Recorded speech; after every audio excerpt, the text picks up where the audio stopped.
It's Lil Baby. Amazing. Yo. Welcome to episode 16 of Conversations with Chai. I am your host, Ihram Chowdhury, aka Lil Baby Ram Ram. And today I have with me my guy, Coded Like Capsule. Yo, how you doing, B? What's up, man? Thanks for having me. Excited. Dude, absolutely. Yo, let me tell you a funny story that I didn't tell you in the 5-10 minutes that we were talking before. I had, and this is how I know your TikToks and shit be going crazy, because I had two separate friends, right, send me your video of you talking about two brown podcasters. Both of these friends, one lives in London and the other one lives in Nashville. And both of them sent it to me the same day, and neither of them are brown. And I'm all like, oh, this shit is hitting all the markets. All the markets. That's crazy. No, I remember I was like, damn, my shit is actually going kind of crazy, because my mom's friends at work were showing her my videos that her kids were sending them. And that's when it was like, whoa. I think like it's crazy, like your videos, and I was telling you right before, right? Like my sister, when she heard your, like, we were coming on the pod, she didn't know like who you were. But then as soon as I posted you, she was like, oh, I've seen all of the TikToks, right? Because like it's your stuff is so like ubiquitous with like brown culture, in the sense of like, I love the one where it's like the brown dad that grew up in America, right? Because it's so accurate, right? And I think like, and I think that's like honestly the beauty and genius of your material, is that it's so accurate that we all feel it. Like we're all able to look at it and be like, oh no, I know exactly that feeling. No, I appreciate that. You know what the funny thing is, my dad is not even like that. Yeah. Like, I think that's what I look for myself to maybe be similar to, that portrayal that I have. But my dad's like, he came to America like in his late 20s and super, super brown, super Indian. So I just picked that up from my uncles and my other family members. And that's when I was like, whoa, I can kind of act this out. And people related quite a bit. A lot of the younger crowd. How did you even like start? I don't think I like know that part of it. Like, how did you even start doing like that type of like content? Because like I know you from like Rutgers, right? Like you're a whole ass pharmacist, right? Like how did you get into like, hey, I'm going to do this type of content, or content in general? So all the way back of when I started, it was Rutgers pharmacy content. So I used to watch a lot of Casey Neistat, a lot of vloggers, and I was like, I want to vlog. And there was a lot of med school vloggers, nobody in the pharmacy space. So I was like, all right, I have something here. Bought a camera, started vlogging. Nobody watched my vlogs, like nobody. But me and my friends were just having fun with it. I had a camera. So time passed. I did that for like 2 or 3 years. I just made content. Nobody was watching, but the pharmacy space started picking up and people started liking the comedy aspect of pharmacy. So that's the funny part. It was all pharmacy. And then once COVID hit, I went home because I was in pharmacy school, couldn't stay at Rutgers anymore. And that's when I started picking up brown like content, because I was around my parents and my family the whole time. And that went wild on TikTok. And this was early days of TikTok, when like if you made content, it had a high probability of going viral because it was still on the come up. Now there's so many users, a lot of people making content. It's a little bit more difficult. But I basically switched niches right at the end of pharmacy school into brown content. And then from there, I went into corporate content. And then now I went back to brown content. So it's been a lot of interchange. Yeah. And I think that's like the cool part about like what you're doing, dash how you're doing it, is that it is like super authentic to you. Like obviously, like you're saying, like that's not how your dad is, right? Yeah. That is how your uncles are. Like, and we all got an uncle like that, right? Yeah. And that is like exactly how I feel when I go into a corporate meeting. So I think like the authenticity of like what you're producing ends up being so important. And that's just like not you. I think like when content really lands, it's like because people feel like the authenticity of exactly what that is, right? Like obviously right now, like Prayag is like going crazy on like TikTok, and it's literally because people understand that that is like authentically him, right? Like what he's doing isn't like anything like crazy or like revolutionary, right? But the introduction of him as like a personality, it's like so authentic. It's like, oh, like this is something unique that we haven't seen, right? Because we've seen every type of content creator, right? So like you really have to bring a certain level of like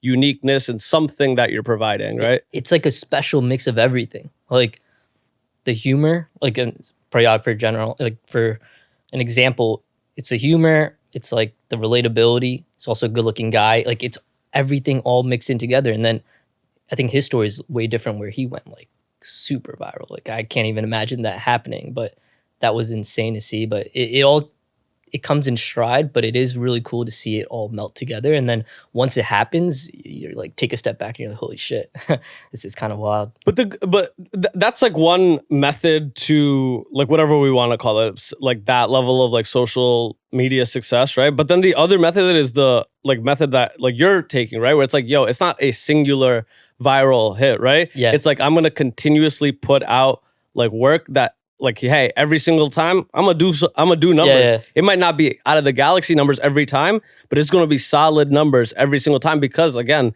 the content is good. And like you said, it's forcing you to expand the things and the comedy, right? Like you didn't make one type of like, hey, I made one brown guy joke and that's it, right? It's like, yo, I'm gonna have to iterate on this and make other content around it, right? It's funny. I was thinking about this on my way here because right now, sometimes there's like a wave of videos that I made and it kept going viral and viral. And then when one didn't, I was like, oh man, like, why didn't that go viral? I was like, why am I expecting everything to go viral? Like, people don't need to watch my stuff. They're not obligated to watch it. If it's good content, it's good content. If it's not, it's not.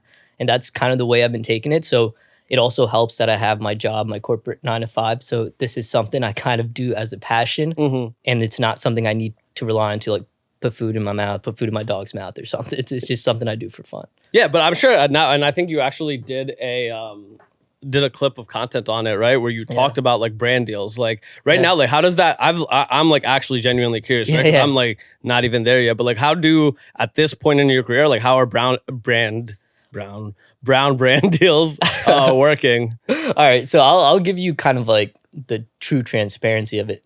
Most of my brand deals were not brown related. I did like early on I did Bill Mill. This is before like I had really much of an audience. But besides that, I was just doing a lot of corporate stuff. So I did one with I'm forgetting the beer company, but it's like Michelob Ultra for corporate stuff, which is pretty sick. Did some like pair eyewear, blue light glasses ones. Those paid you a fat check. I wasn't even popping. It was like 1,000 to 1,500 and that's like rent money, right? So I thought, okay, I was like, all right, this is pretty sick. But after a while, like corporate stuff wasn't my passion, and like I could have went down that path, but I decided not to. And I really liked the brown people stuff, even though it didn't make me the money. I like the community and just being the person that like created funny brown people stuff. But recently, shout out Kolkata Chai, they did a brand deal with me. So that's what I'm saying. You know why? Yeah. Honey peeps everybody who's like popping, right? Like if he stamps it, like because he finds them, like, yo, you just did a brand deal with them. My friend Raj just did a brand deal with them, right? Because Honey just knows how to find them, and then he's like, okay, like, yo, I got you, right? Yeah, so it's pretty sick. I also just dropped a brand deal today for Coffee Meets Bagel. So my goal initially, especially because I lived in PA for 2 years, moved here, I was like, look, if I can get a brand deal one every month and pay like some of my rent or half of my rent, that's good for me. But then I like, once you put that in your head, it becomes a job that you're like continuously looking for money.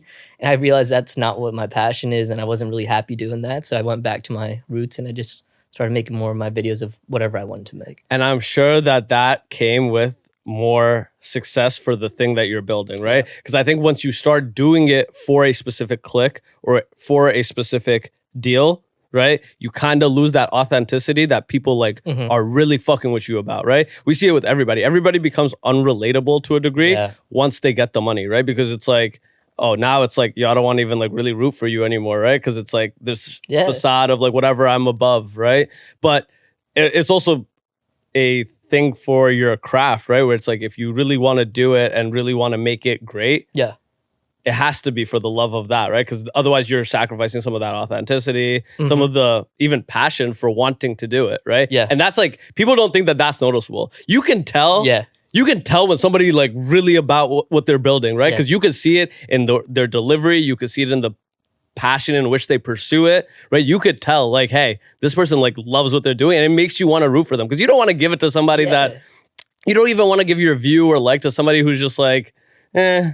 Of course. And I mean, like, back to you said you made like 16 pods in 2 months. Like, that's fucking crazy. Like, that's a lot of work. And I think when you start off, that's that passion that drives it, and that gets you like that incremental growth, and you get like a couple thousand views. It starts building. Then for me, like, I've been doing this for 6 years, so you start hitting waves of slumps where you don't necessarily feel creative.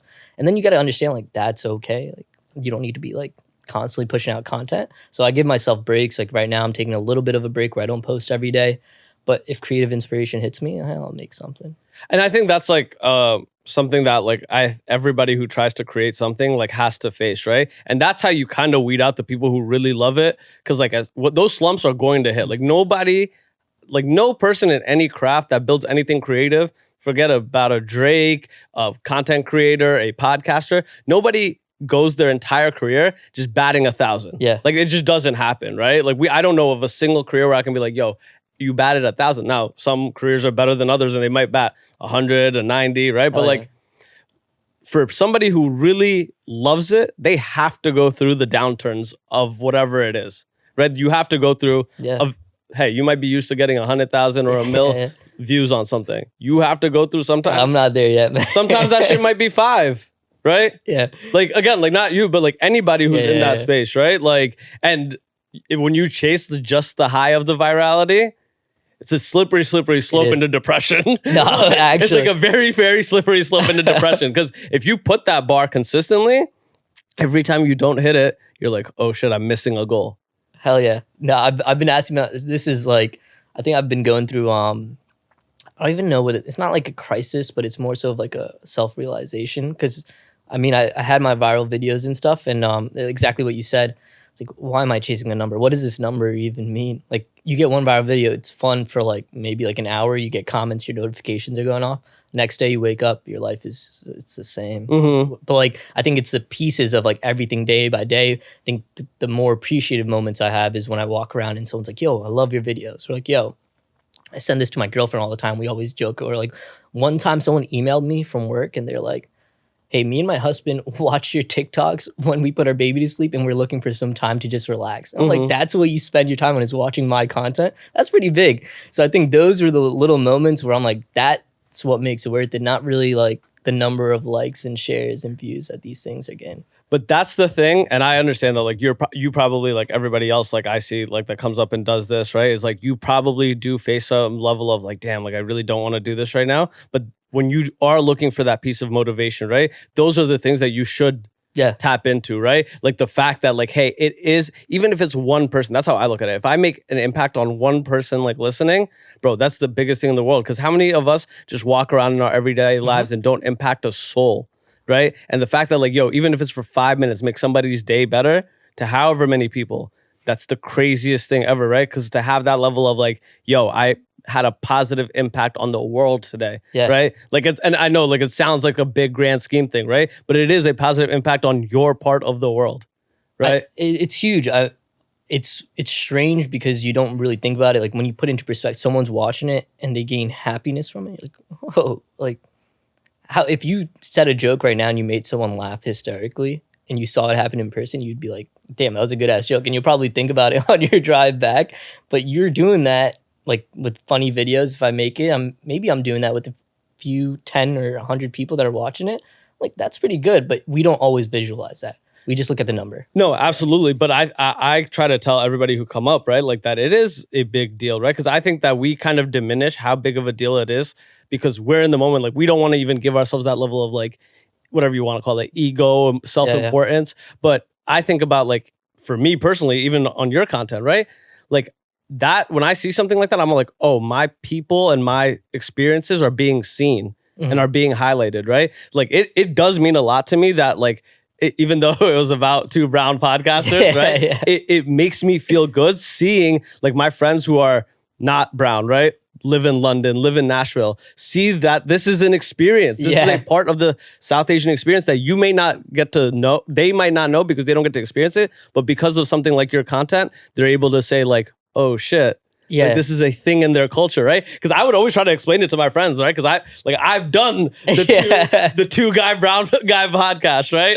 And shout out the side right behind. I've done that, and when I was doing it, I like told my friends, I was like, yo, like I know that the stigma that it comes with a brown guy doing a podcast, but they're never gonna get it. They're like, oh, that's in your head. Yeah, but then I can point to your content and be like, it's not in my head. It's a real thing. They really look at every brown guy who does that as a podcast as a certain type of way, right? But I think it adds to the lexicon of what we're about, right? Like our culture and like seeing what it is visibly, right? Yeah, and dude, when I make that video or any of those videos, like that's partially just me. Like that's who I am. And like it's any bits and pieces that I'll exaggerate, but it is me. And sometimes I get comments on my videos that are like, why would you write brown? Like this is like experience with all guys. But I think there's nuances that I have in there that are very particular to what brown guys like ourselves think and talk about. So that's where that's where I kind of am like, dude, I just represent the brown guy experience. That's just me. And again, it's like what your point that you're making, right? Is that it's reflective of parts of your character, right? And that's who you are, like a brown man who grew up here. Like these are the things that are specific to us, right? And I think that like we don't highlight that enough, right? Like be proud, or not be proud, but like be yourself. Right? Like your experiences are important, unique experiences. Don't like just try to highlight a different experience and be like, oh, that's not really your experience. Yeah. I think it's the fly shit in the world when we do as a collective, like make G-Rail jokes. Yeah. Like this is like, I think that's a cool thing, right? Because it's like, yo, nobody else got that part of the culture. Yeah. But unless we apply, that's our story. Because I think a lot of people, like, especially with New York, romanticize like New York culture that's been fed to you. But that's not your culture. Right? Yeah. Like the things that are being fed to you. And I think people try to highlight that and it comes off inauthentic because it's not really them. Yeah, it's not. And it's G-Rail that takes you back to like Rutgers. Shout out to G-Rail for some of the greatest nights of my life, baby. Hell yeah. Like, G-Rail was... like, I don't care what none of y'all say. I know y'all be shitting on that, but yo, shout out to G-Rail for some of the greatest nights of my life, bro. Yeah, no, you guys, everyone would be like, no way I'm going G-Rail, and the night would always end there. But it's funny because that G-Rail joke is so generational. Like, it goes past just us. It goes back to like people who went to Rutgers 10, 20 years ago. Because I get comments like, hey, I graduated in like early 2000s and we always went to G-Rail and we're happy to see the tradition continue. I'm like, damn, it's kind of cool that nowadays it's like people who are relating to me aren't exactly always my age. There's guys in college right now, guys in high school, but then there's also guys in their 30s and 40s who are relating to what I put out. No, for sure. Yeah. For sure, right? Because like you have to think, your experience, although it's unique to you, there's a lot of shared experience that we don't highlight. Like we don't highlight something like that.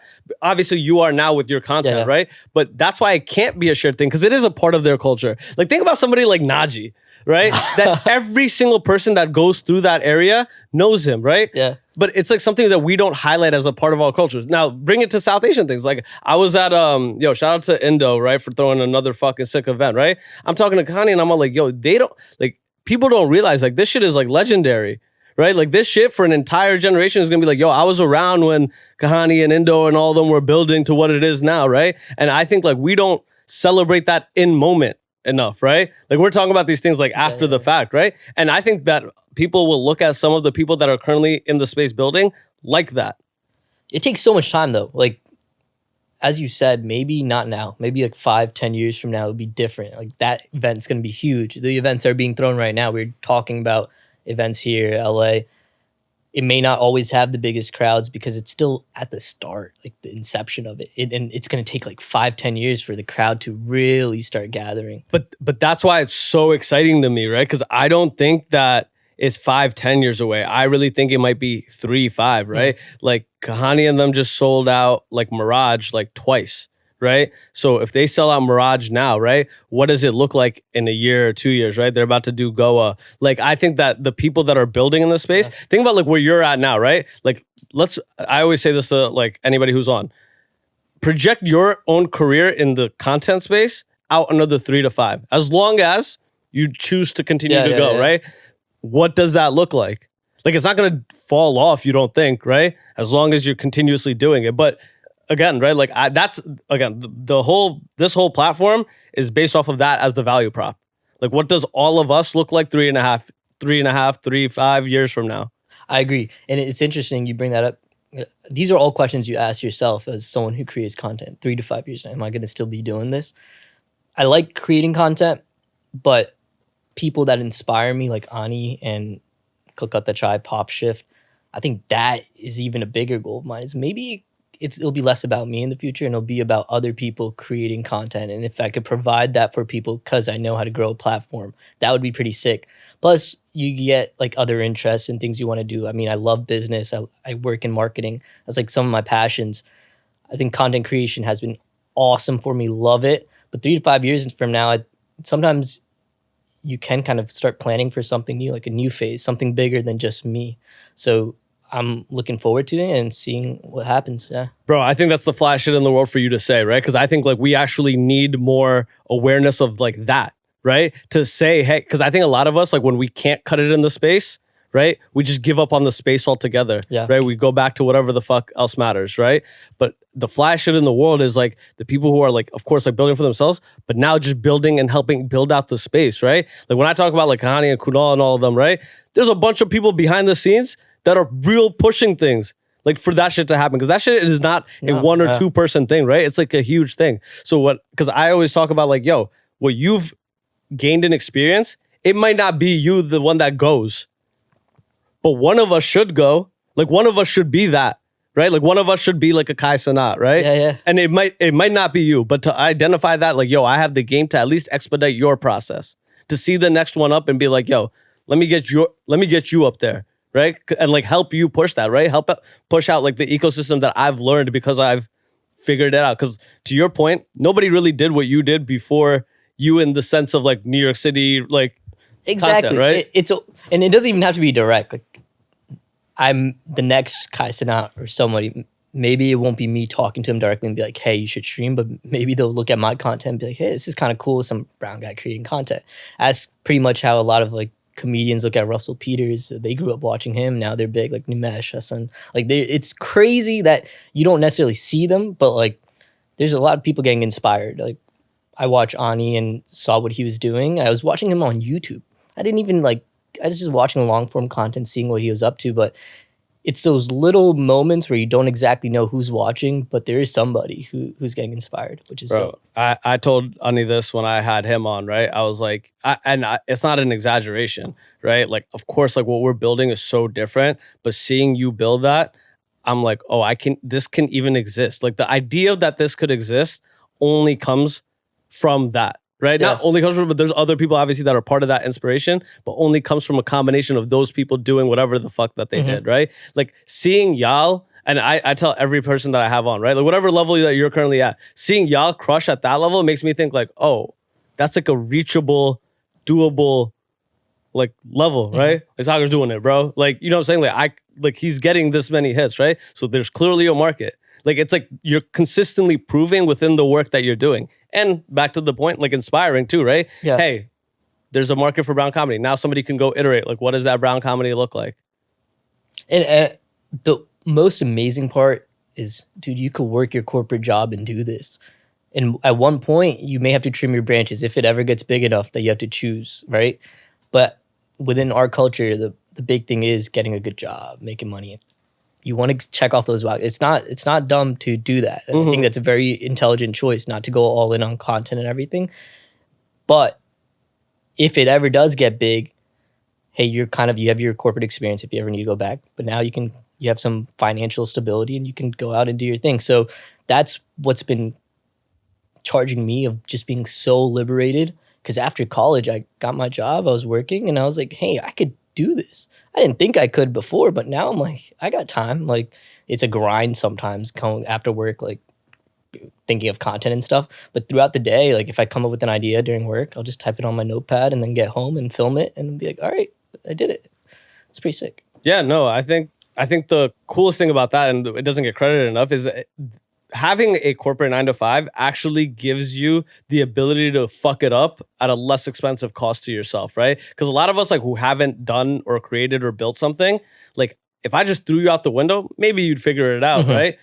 But a lot of the times it helps having like, hey, let me have the corporate 9-to-5 while I figure out how my business operates, right? Like I always say this, like I wish that I like took the time to like, you know, just do the corporate 9-to-5 and then tactfully plan. But at the same time, fucking it up a bunch of times like was super helpful right now, right? So it's like, yo, like now this is like, if I fuck this up, much more expensive, right? Like make your mistakes when you're still small and building it out. But then when you feel confident in your ability, go all in. And I think that's the flash in the world when people have figured it out and now we're just like, yo, it's go time. Right? Yeah. Like, yo, shout out to Bhakti for being able to completely quit her 9-to-5 and do her thing full time, right? I think that's the flyest thing in the world. It's like, yo, she built out like the skill set. And now she's like in the position where she's like, yo, it's go time, right? And she's absolutely set up for that. And I think that's like undervalued because everybody wants to immediately become like the content creator guy, right? And then just be able to retire and go to influencer parties and shit like that, right? No, it's not the reality. Bro, but if you think about it, if you think logistically, if you strictly just want to be a content creator, do you want to continue filming into your 35, 40s, 50s? Do you want to continuously do that, share your life? Like you got to build more than that. I always think about that. Like a lot of things I keep private about my personal life because that's out of choice. But if you ever follow other content creators, their whole lives are on there. And there's a lot of ridicule. There's a lot of people with opinions. There's just a lot. So that's why that balance is so important. And once people find like a career out of it, which isn't just creating content, but more the business side and, getting integrated within it, I think that's huge. And then you almost had to bet on yourself, take a risk, a year or two, just go for it. Yeah, I think like it's a tightrope to walk because like back to like vulnerability breeds audience, right? It's tough because you're like having to share certain things because that's how you get people to support you, the personality, right? I think anybody who's out in the public lexicon, right? Like you kind of have to look at that person and be like, oh, I'm a fan of them. Because if it's just the content, there's too many people like if you're competing from content to content, there's too much content that you compete in, right? You need to have somebody believe or your fan base believe in the person, right? Like they need to show up every day for every content piece because of the person. Because if it's just like, oh, the content was fire, so people reshared it, that's how you have a singular or a couple viral hits. But how do you get every single one to be a milli?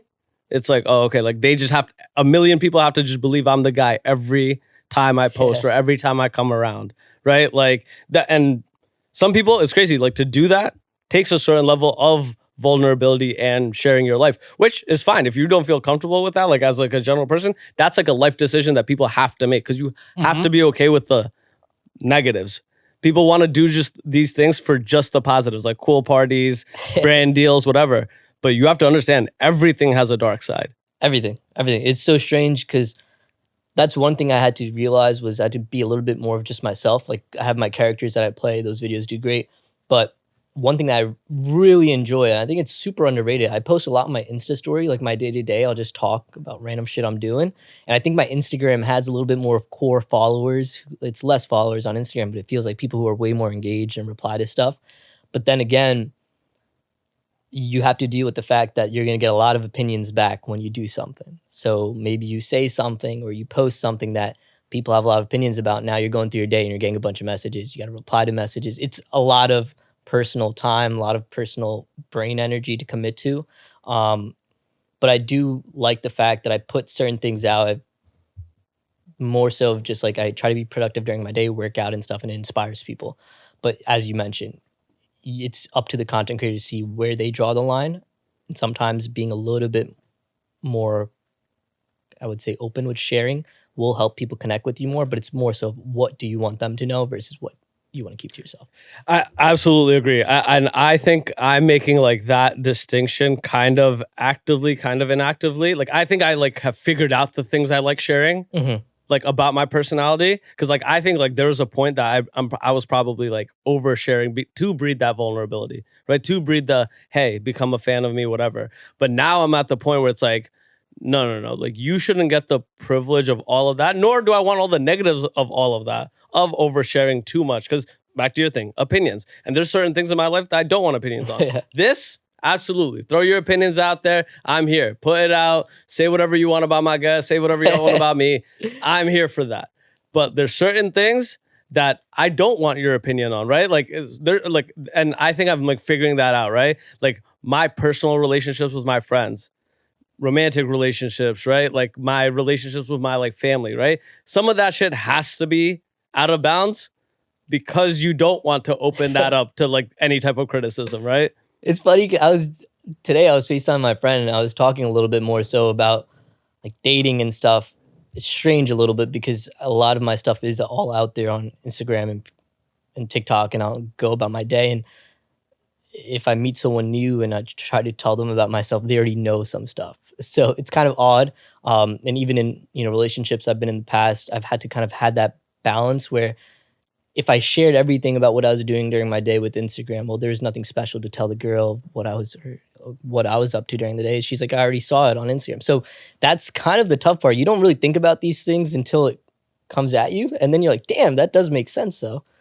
Because and that's the part that be scaring me when I be like moving around, right? Because I don't know who's seen what or what's like. That's just like, especially with putting something out like on a consistent basis, because it's like, yo, you don't really know who saw what, how they felt about it, and how because you think that, hey, if I'm just meeting a stranger somewhere, right?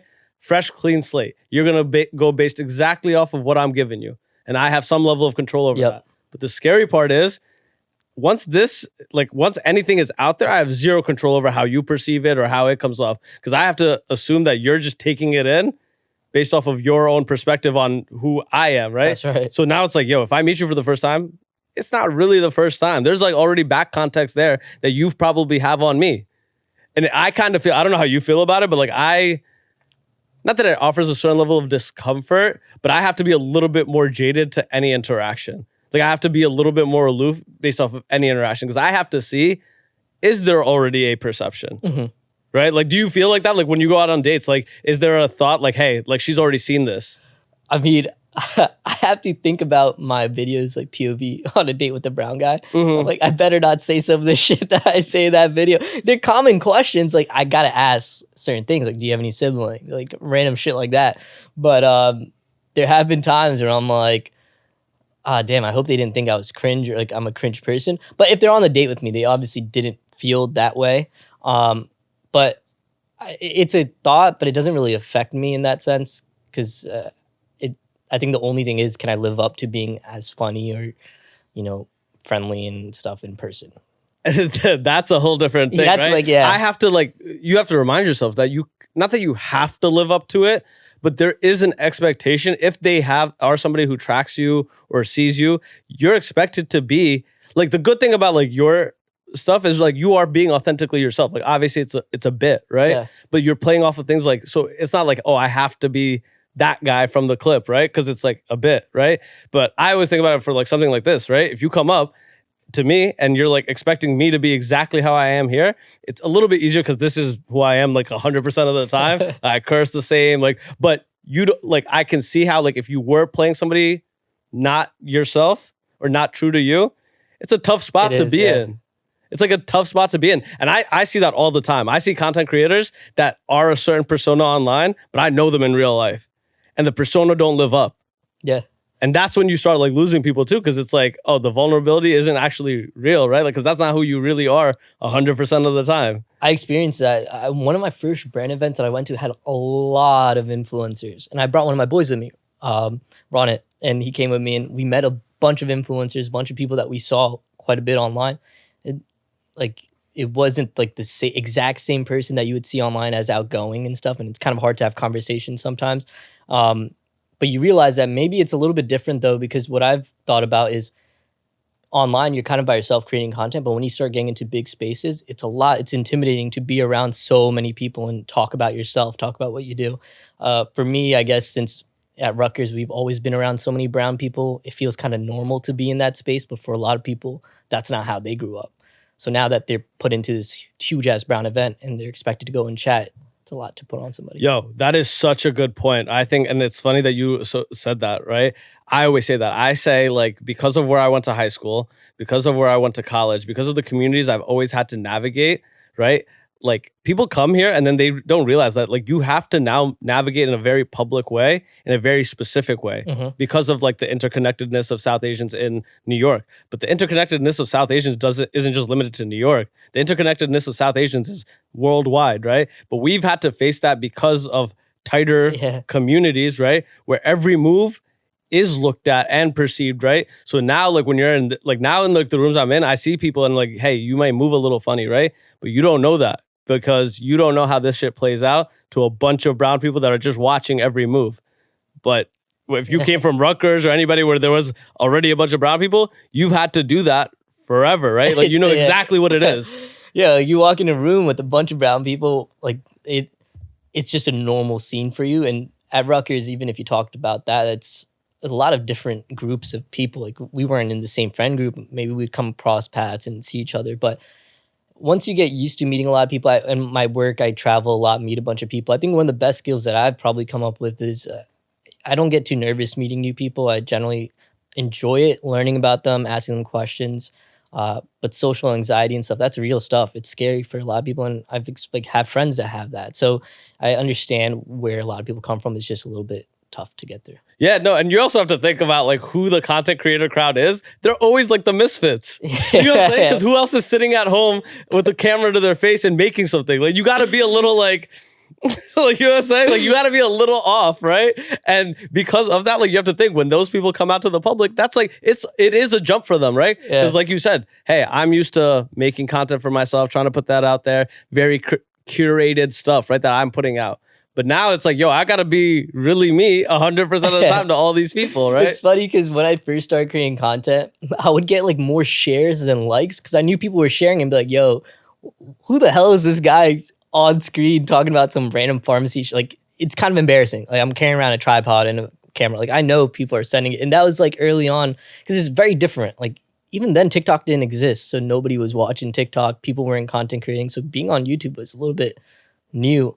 And people kind of found it funny and stuff, but I had a solid friend group that just chilled with me and they thought it was fine, and you just got to keep going. Hey, everybody who hitting me now saying, yo, it's great to see you do what you do, right? Yo, I don't think that I don't know that y'all were absolutely clowning me 3 to 5 years back for everything I did. Because, you know what I'm saying? It sound and look crazy right now because like, yo, this shit is whatever it is, right? It's like, oh, okay, like now I can support this. But I know y'all were sharing that shit in y'all group chats, like, look at homeboy thinking like X, Y, and Z. I know that. But again, like that's a part of it. And you have to get, and that's what makes you, that's what preps you for that, because every creator has to go through that phase of that, you already start to develop a skin. Like, hey, oh, I know that as soon as I put something out there, there's going to be a reception. Yeah. Right? Because now that you're putting it out there and much more people are seeing it, there's definitely going to be a reaction. Wait till you start getting the hate comments. That's the fun part. Bro, I'm excited. I sent my first hate comment to my group chat. I was like, yo, like, look at this. And I really looked at it. It's like, yo, I made it. Like, I made it. Like, it's pretty interesting. Like, if videos start going viral, you're going to get some hate comments. The way I look at it, I always thought about this is, one, when you grow up, a lot of like lunchroom conversations and stuff, you're getting roasted left and right. You're roasting other people. That's just how I grew up. You get college, that's kind of how it goes. Then I'm like, dude, like these people are just saying some random stuff. Like, why are they so mad? And then as time goes on, I honestly have my comment notifications, everything just off. Because I hate to say it, but you can get like 100 nice comments. That one mean comment, it's gonna linger in your head a little bit. It's annoying because you want to say forget about it. Like nowadays, I won't think about it too much, but somebody will call out something, and you'll just be, damn, like, do I really come up? Bro, I think that there's a point. I think I just have turned that thing off in my brain. Like, I think that part of my brain just does not work. And I think that really comes from like what you were saying before. It really comes down to having like solid people around you, right? Yeah. I know that if something really like if it's really worth clowning or really worth criticizing, bro, like my friends are assholes. Like they say something, right? Like they will 100% let me know, like, yo, this was some bullshit, right? Like, and I think knowing that is super important, right? Because then everybody's opinion, because if you only have like yes people around you, when somebody says something negative, your brain is not like prepped for that. You're like, fuck, right? Yeah. But if your friends are the ones to be like, yo, this was some bullshit, you're like, okay, I can receive that, right? Because you come into me, especially you're presenting it with love, right? If you just come in on my comment section to say some bullshit and like piss me off, probably not going to work, right? You got to reach me with love. Like, you know what I'm saying? Yeah, you just got to let it go. I mean, there's a lot of people who are angry about random things, and you can't necessarily, if you're going to put yourself out there, you got to take the love with the hate. That's just how it goes. You accept that responsibility. And going back in it and saying hateful things, it's just no perception is going to change from there. It's just going to make you look a little bit worse, and you're going to get a little bit more angry. Your day is going to suck a little bit more. So I let it go. Yeah. Yeah. I think like it's funny. Like I always think about like engaging with those on a it would take for a lot for me to, I think, ever engage in that sense, because I think that like when I see it, like you always have to think like, who is on the other side of this? And then you probably, if you really think about it, you're like, probably nobody. Yeah. Like probably like nobody at all. Like this is probably what they're doing like 100% of the time, right? Like, because if they're like, there's no way that they felt so strongly about me that I am the one who got them out of bed to go do this, right? It's funny. One of my best friends, this is earlier on when I started creating content. He had a spam account, so if anyone dropped a hate comment, he would go on that page and just start replying to the hate comments, saying some like, like roasting them back. But that's just kind of what your boys will do. And I kind of miss those days of like social media. Like I kind of actually miss like people just going off in the thread section and the comment section, like just like ripping them. Because I think about it, I'm all like, sometimes I see some shit, I'm all like. And then I think about how crazy that actually looks now. It's looks like wild. It looks wild. Bro, no, I think again, and those are all weed out. I call them like weed out points for everybody that tries to do anything, right? It's because when you face that, it's never going to be universal love. Like that just don't exist, right? You will face hate comments. That is just a part of the game. But if you're not prepped for that, that's going to be the first spot that you quit. Yeah. But the first one you see is going to have you looking at your work like, fuck.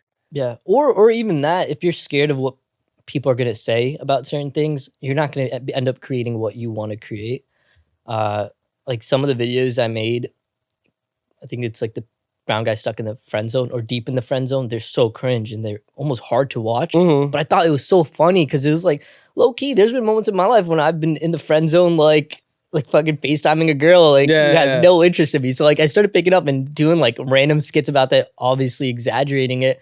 It's cringe or whatever. But if I thought about what everyone's going to think about it, I would never make that because it's awkward, it's cringy, but it's fun to watch and it's addicting. So it's kind of like those little scenarios that I like to play. But I do know like friends that that are content creators or want to be content creators. And the biggest thing they always say is, I don't know if I can take mean comments, or I don't know what everyone's going to say about this. So you have to get past that. I think I see a lot of people not even start because of that fear, right? Because I can't put out the product exactly as I'd like it. It's like, oh, I can't like actually put it out, right? Because I'm scared that people are going to say that it's some bullshit. And now, like, listen, it's important to have standards for your product and standards for your work, but don't let the bar be so unrealistically high for yourself, right? Because like, don't think that like you coming out the house with the greatest product ever the first go around. It's not going to be. Like, you know what I'm saying? Like, and I think that's like a lot of people's like, oh, like if I get the first one absolutely perfect, right? It's just going to be out of here. That's just not real. Even if it's like the most fire product ever, that's your rookie game. Like, you don't think like everybody has a hot 30, hot 40. And then you know how many NBA players came in, dropped 40, and then never did anything ever again? A lot, right? But they think like, hey, if I drop the 40, I'm guaranteed for this.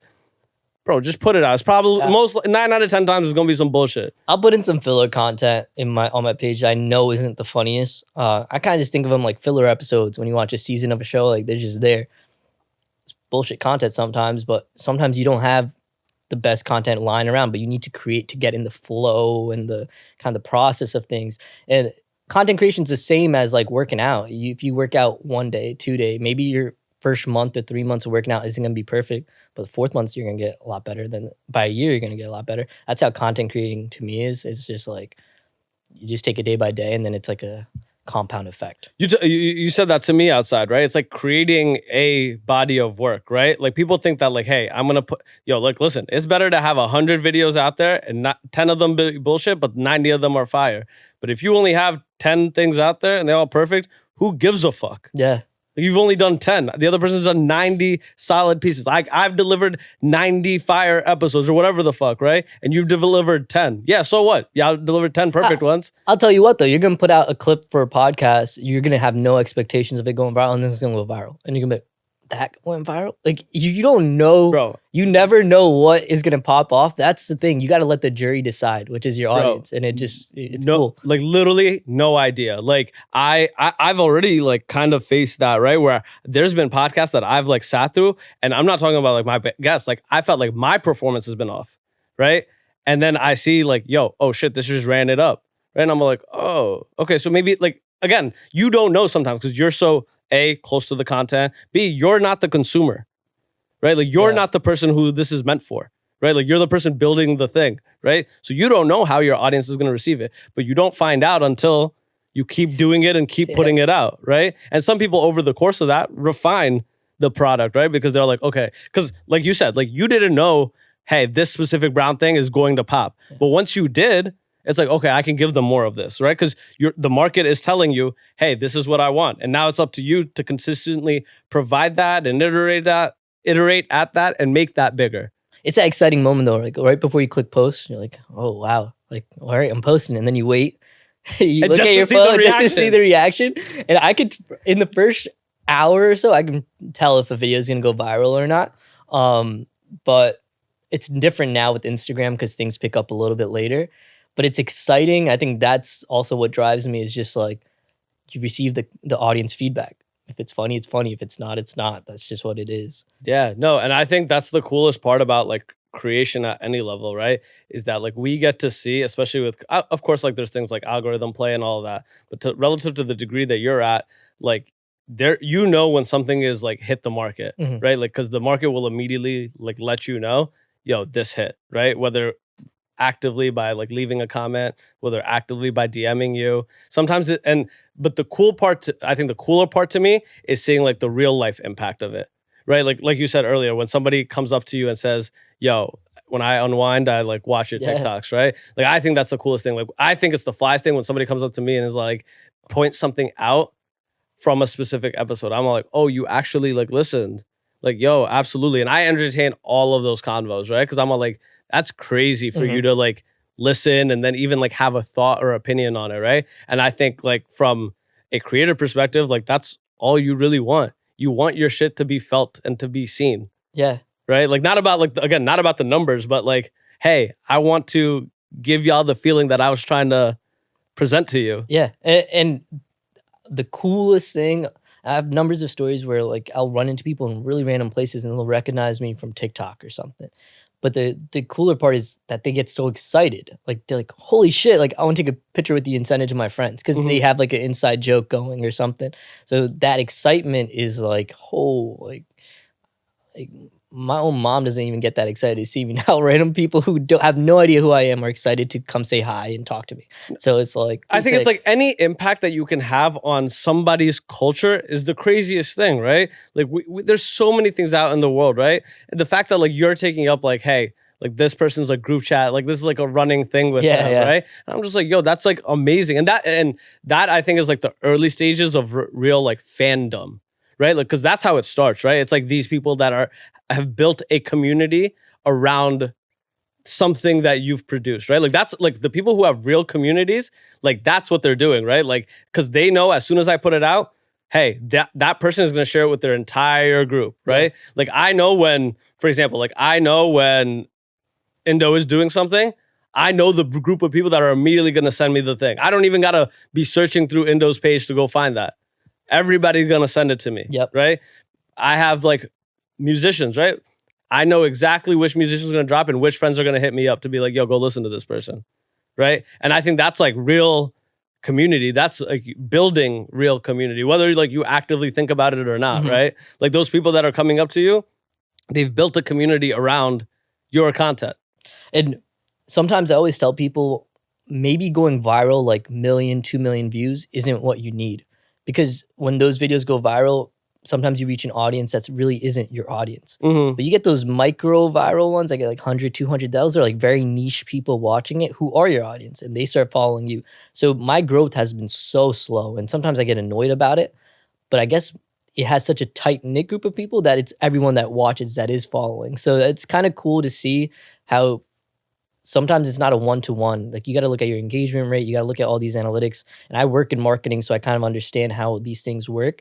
And hey, if you're getting brand deals and your engagement rate's high, you're going to get a fatter buck than someone who has 1 million followers and a shitty engagement rate. So how is engagement rate measured? So it's through like people who will like, comment, like actually engage with your content. So like, let's say you put out something and it gets a bunch of views. Maybe you promoted it and stuff, but it didn't get a lot of comments or shares. That's why when you post something, what I look at most is shares, because share is growing your audience. They're sending it to people. So making shareable content is key. You're always going to have the people that like your content, but getting comments and shares is probably the most important thing for anything you put out. You got to start a conversation. That's the biggest thing. And the big thing that I've been trying to improve a little bit is if someone comments on my shit, I'm not gonna just say I shouldn't just say thank you. I should ask them a question. What should I do more? What are you looking for? Like, you have to engage with your audience. Like, that is key. And a lot of times, like for Instagram, this is just like how I go through brand deals. They'll look at your story views. How many people are viewing your story? Like, that all goes into what they look at, and it's a big analytical game. So are they pulling those like numbers because you work in marketing, right? Like, are you providing those numbers to people looking to give you a brand deal, or they already have access? Some of them have it. So if you sign up for their platform, they can kind of take those numbers because your information's in there and they can pull those numbers. But a lot of times they'll tell me to screenshot my analytics page and send it to them. They'll show them my activity from the past 30 or 90 days. And then from there, they'll make their assumption of like, okay, like, is this worth pursuing? Is this worth pursuing? Then they'll say, hey, okay, we'd like to pursue. Sometimes they say no, because your audience doesn't match up with what they want. You don't have too many things going on. Like, that's the interesting part. It's a big business. Like, it's huge. Numbers matter. And yeah, so don't always look to go viral. Build. That's why when I say I always keep saying like, yo, impact over numbers, right? Because when people think numbers, they think about just like likes or views, right? But I'm all like, impact is like whether these people give a fuck, right? Yeah. Because you were saying it outside. You're like, yo, I don't think I like talking about this, right? You're like, yo, I don't think I see other people do it. But I know that other people do it, right? But it's like, it's kind of cool because my market and my niche is so like I'm hitting my people, right? Yeah. Like every single guest like is within the ecosystem, people that like people will kind of know. Right. So like it's kind of cool because it's like, yo, it's landing exactly. Because based off of my views, you wouldn't think as many people have come up to me to talk about it as they actually have. Like that's like the cool part. Like the circles that I go to, like I see people and I'm just like, it's kind of crazy because it's like, yo, like based off of my like numbers, you're like, you wouldn't think like, oh, like this person's gonna get somebody coming up to them, right? But because I'm impacting exactly the community I'm like right next to, I get it a lot more than I even thought I would, right? Like people saying like, oh, like I like listen to your pod. I'm like, oh, that's crazy. Like my producer went to a Friendsgiving, right? And she's talking about like somebody who work at like TikTok. And she's like, oh, like, do you work for a podcast? And she goes, yeah. She's like, oh, which one? And she's like, I was like, oh, Conversation. She's like, oh, I saw the episode with Nick. And I'm all like, oh, it's hitting directly the market. And because we're working within the South Asian space, it's like cool for us to directly see that, right? Because it's like, yo, like we see the people and we're around the people that are the end consumer for us. Of course. I recognize that even with the content I make, like maybe 5 to 10% of my followers will message me or like actively follow me, reply or comment on stuff. The rest of the 90%, they're just silent followers. They don't always message or whatever, but they're watching. They are watching. And like, you'll recognize that as things go on, there's going to be a lot more eyes on it. Maybe it takes a lot for someone to go on your page and click follow.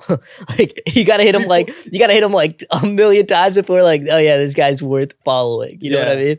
But that's why I was kind of telling you earlier, right? Like that's why it's so cool to see like the overlap in fan bases and overlap in people like paying attention, right? Like you just before you did this podcast, you shared our Instagram, and I had like a couple people swipe up and be like I told you before, right? The person who was like, yo, like, this is like the collab that we like needed, right? And I'm all like, oh, that's crazy. Like, we know that person completely individually, right? He knows us completely individually, but he's able to see like, oh shit, my two peoples just got together, right? My sister hitting me being like, yo, like that's, like, I like, listen, I'm all like, oh, that's the point. Yeah. Right. Like it's like landing exactly where it needs to. And even my friend Ronnie, like I brought him up a few times, but I told him I was coming on. He's like, dude, that's sick. Like you got like solid people on there, and it's so cool how it's a big world, but not so big of a world. No, especially in this space. And that's why, like, yo, like this is like my thing. Like whenever I have like somebody like you on, everybody that comes on, right? I'm all like, yo, we have the ability and the ecosystem to do something very, very special, right? Like as long as we keep it within the ecosystem, right? Like as long as we continue to do these collabs, right? Work with a Kolkata brand deal. Like that's how it stays here. And that's how we come up like together, right? Because like one person popping, back to virality, one person popping really don't do shit for the rest of us. No. But all of us consistently growing an audience and sharing each other's audiences, that's how we blow this, right? Like we were talking about like the LA South Asian scene, right? And the New York South Asian scene. There are two separate ones, and some of it is overlap. Like I know a lot of people come out to LA, do events in New York and vice versa. Yep. right? But if we could bring both of those audiences together, those are two major markets. And then I think about like, we got South Asians up in Toronto doing some crazy things, right? South Asians out in London doing crazy things. And these are all huge markets. And we're all like kind of fragmented. So we're only big in like individual pockets. But what happens when all of that shit starts interconnecting? Yeah. Right? Like interconnected. Because like you see that in hip hop all the time, right? Giggs has a song with Drake. That's two major different areas. Central C has, and you know what I'm saying? Like you're seeing the cross, because that's how you really grow audiences. So that's what really gets me excited about like all of y'all building. That's why I keep telling everybody, I'm like, as beneficial as it is for you to keep building, it's beneficial for me that y'all keep building, for all of us that y'all keep building, right? Stronger together kind of mentality. But it's sick because, I mean, I moved to Jersey City for multitude of reasons, but a big one is also just content creation, being closer to things like this. Like if I was still in Pennsylvania, I wouldn't be able to come out here and chat with you. But like whenever I've done collabs, like I made a few video with Varun Rana, I made one with Shika Patel. Like the comments are always so fun because they get so excited. They're like, "Whoa, this is like the Avengers coming together," or some shit. Like because they don't see too many people collab, and then when the skit comes together and it's funny and you get both personalities in one, a lot of people enjoy watching it. So it's something I need to do more of. It is a lot harder to kind of create. But when it works, and it's a key. And I think like it's important that you're saying that, hey, you're going to continue to try to do it, because that's what I'm trying to not preach, but that's what I keep telling everybody, right? Because I'm like, it's fly if one of y'all get the brand deal, right? But you're only gonna cash that in once, right? You know what's flyer? If we have a consistent base, huge audience that every time that we want to move something to them, they just there. Like how fly would that be, right? That like, like if me and you had the same exact audience and they were both huge, right? So when you go sell something and do a brand deal, it's there. The bag is there. When I need to go move something and like, the bag is there, because our audiences are already built in there, right? Because you see a lot of people building their individual audiences. And that's like the whole even point of collaboration, right? It's to get the other audience. Like in hip hop, that's what like features are, right? Like you go listen, like the biggest thing in the world is getting a Drake feature. You know why? He brings that entire audience to listen to that random person's record. It don't matter who the fucking person is, right? And that's what it needs to take, right? Like, hey, when you do a collab, you bring in a portion, again, maybe not your entire audience, but you're bringing a portion of your audience and another set of eyes to Shika's or Varun's or whoever's, right? Like even you doing this is going to bring a portion of an audience to me. And I hope that it brings a portion of my audience to you, right? Where it's like, I get to know about Sagar, the personality. Yeah. Right? Like the personality behind it too. And speaking about Drake collabs, this is totally off. No, it's not off topic, but one, I love Nav.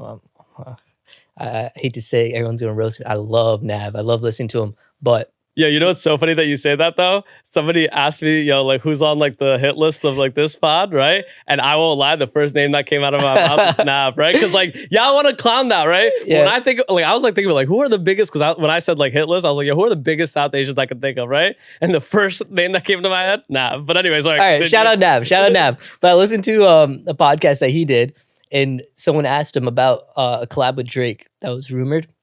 And he said he made a song, but he didn't drop it because it wasn't what he wanted.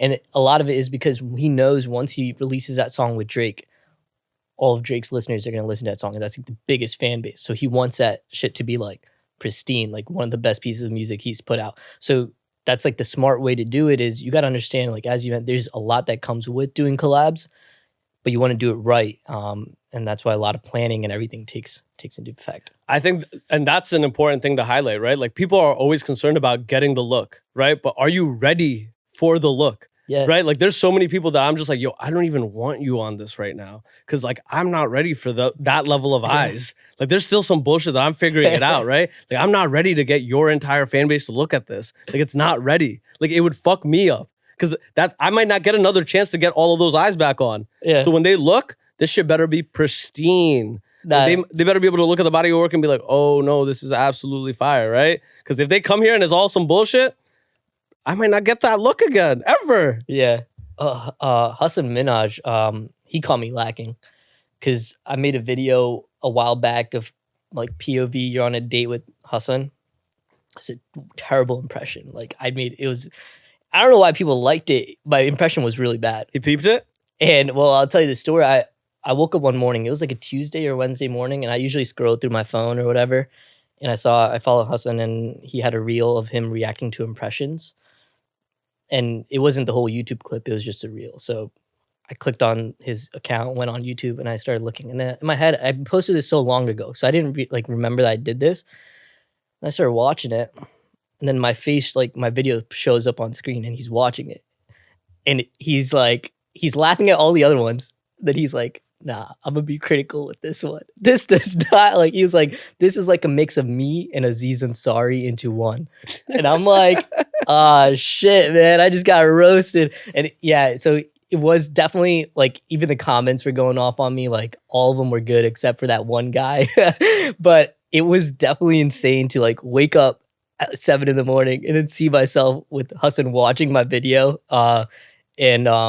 Yeah, I sent that. Obviously, I was excited about it because it's still cool to see. Of course, bro. Like, who gives a fuck what the reaction was? But it was still so funny because, like, you never know who's watching, but I wish he probably would have caught, like, a better video or something, but it is what it is. Hey, you can swing again. Yeah. Yo, Sagar, we're, like, wrapping up almost, but I usually do this thing at the end of each podcast when I ask my guests to call their shot, right? My version of like manifesting, right, where you say these things and I know that you're about to go do them, right? So whatever you feel comfortable with, like 3 to 5 years, next 1 year, something that you're gonna make happen. All right, so I'll say 5 to 10 years.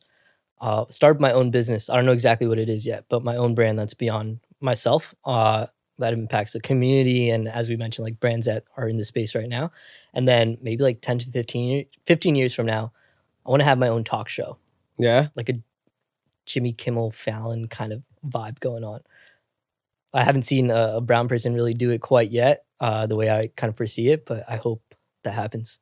No, bro, I'm with it. And like, I think that's like the most like fire thing. I think I like say this like at the end, right? Like, I think that all of us as like a collective should have big dreams and big goals, right? Because that's the only thing that moves culture and moves us forward, right? Is those collective dreams and goals, right? Like, it doesn't happen with like my vision for this is big, but my vision for the space is huge, right? But it can't just be me envisioning it. Like that type of thing has to be a collective envisionment, right? And it only comes from the individual visions. Like, yo, I'm gonna have my own Kimmel. Hell yeah. Like, I think like that's like the part that like gets misconstrued, right? Like, we don't have to all work towards a singular thing, but if we all have big goals for our individual selves, the collective will just naturally come up. Appreciate it, dude. Of course, no. Thank you for having me. I really, really appreciate it. And it was fun chatting. Yeah, we'll do it again in like a year or two if I ever get bigger. No, bro. Like I'm excited for. I'm like just always excited, and I tell all my guys like, yo, pull back up because like when this shit is bigger and when y'all are even bigger, I want to continue to do this at a big level, right, for all of us. Yo, thank y'all for listening. Peace. Nice. Yo, that was incredible. Yeah.